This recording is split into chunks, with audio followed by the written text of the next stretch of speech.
everybody, welcome back to our channel. Thanks for joining us. Today we have one of our family favorites, cinnamon French toast. Along with scrambled eggs with cheese and sausage. Alright guys, let's get started.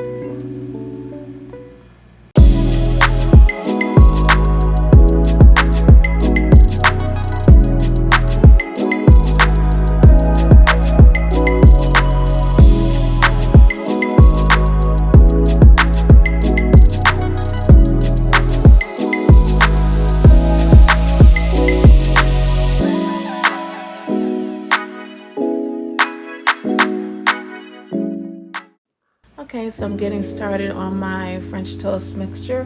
Here I have 3 eggs, and I'm going to be using a 1/4 cup of heavy cream. Now you can use milk if you'd like, but heavy cream is fine as well. This is what I have. And I'm going to be adding my cinnamon to this mixture to dip my French toast. Well, I have to say that I have always enjoyed making breakfast for my family, just cooking for my family overall.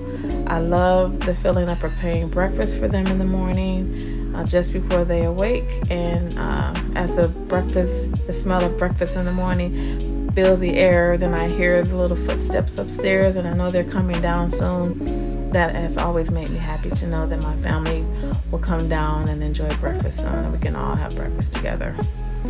So I'm going to add a little bit of vanilla. Oh, you can add, well, a little bit, but you can add a lot, as much or as least if you like, or just omit it all together. And I'm just going to use ground cinnamon, and I'll be using a generous amount because we love the flavor of the cinnamon. I know most restaurants, when you order French toast, they don't have cinnamon, but they don't put the cinnamon on their French toast.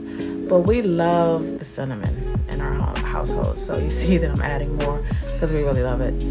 And it just enhances the flavor as well as the vanilla. So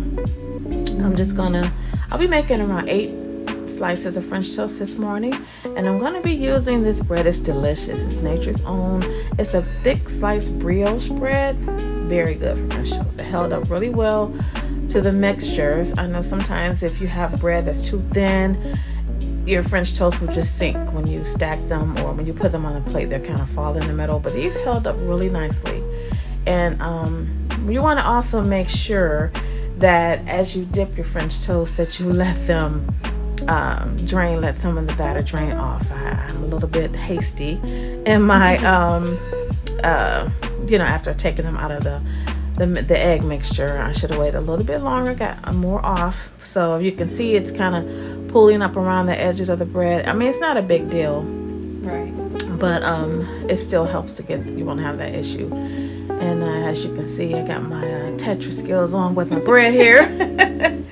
So yeah, then you want to just wash them and have them on like a low to medium high heat. You want to get it cooking though. You don't want it to cook too slow, but you don't want it to cook too fast that you burn it. And this is exactly what you're looking for right here. Oops, get that on there. And so you see where the eggs, it's not a big deal though that you have the extra egg batter there, but to avoid that, just make sure you hold it there for a little bit longer until all the egg has dripped off your bread there. So yeah, so you don't need to cook them for a long time, just a little bit on each side. You got to check them or they will burn.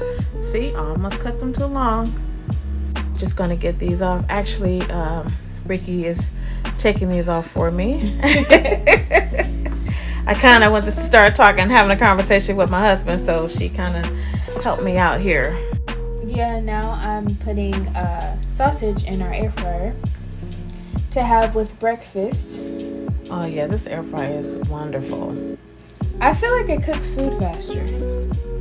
Yeah, I think so too, and it also doesn't dry your food out. It makes it when you cook, like let's say you want to reheat something, if you have something and you let it sit too long, it reheats it really nice, as opposed to sometimes if you put it in the microwave, it'll dry it out.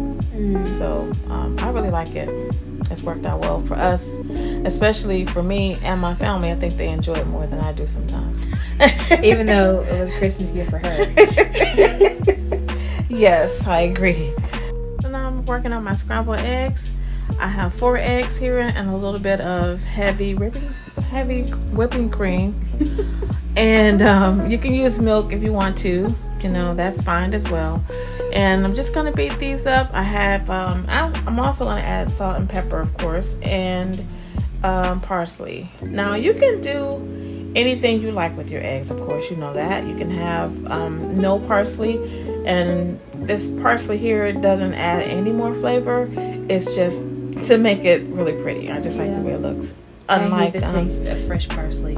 Yeah, I was going to say fresh parsley is a totally different ball game. Yeah, especially if you add, it's kind of strong. Especially if you add too much, the fresh parsley is really strong. Mm-hmm. But this dry parsley is pretty good in these eggs. So anyway, here I'm going to add my sliced cheese. Now you can also add shredded cheese if you like, but I love sliced cheese in my eggs as opposed to shredded cheese. That's just my preference. Mm-hmm. And in my skillet, I have a little bit of oil, and I have butter here, and it's unsalted butter. You can use salted butter as well, but if you're gonna have cheese has salt in it, so you don't really need to add any more salt or have any butter that has salt in it. I also would suggest a non-stick skillet. I mean, the butter and the oil will help, but a non-stick skillet will help tremendously when making eggs. You won't have a whole egg left in the skillet. I remember we used to joke about this one skillet that we used to use, and it was really jacked up at this point. And I said, look, okay, we need 4 eggs and 1 for the skillet. Right. And we would just laugh. So, I was really glad when we were able to get something else to make our eggs in. So, yeah, that really helps. Having the right cookware makes the whole experience more enjoyable. Yeah, that's for sure. So, yeah, I'm just going to mix my eggs up here. And those look really good. Yeah, thank you. It's actually more enjoyable to make when you enjoy what you're cooking and you like the ingredients that you're using. It just makes everything come out better. And you can add more parsley on top if you want to make it look even prettier. Well, those came out really nice. Fluffy and just pretty, just the way I like them. Yep. So, all right, so we're gonna plate these up with our French toast here. We have some warm maple syrup, very good. And of course, you can omit the syrup, believe it or not, if you like. Sometimes I have mine that way, but most people they enjoy syrup on their French toast. Or you could put it on the side to dip it as well. Like they do in the restaurants. Or put whatever toppings you want on. Let us know in the comments what type toppings you like on your French toast. I would really like to know that, because I only like syrup and maybe some powdered sugar. Yeah. Alright guys, let us know how you like the video down in the comments. Don't forget to like, share, subscribe, and hit the notification bell. And we'll see you guys in the next video. See you next time.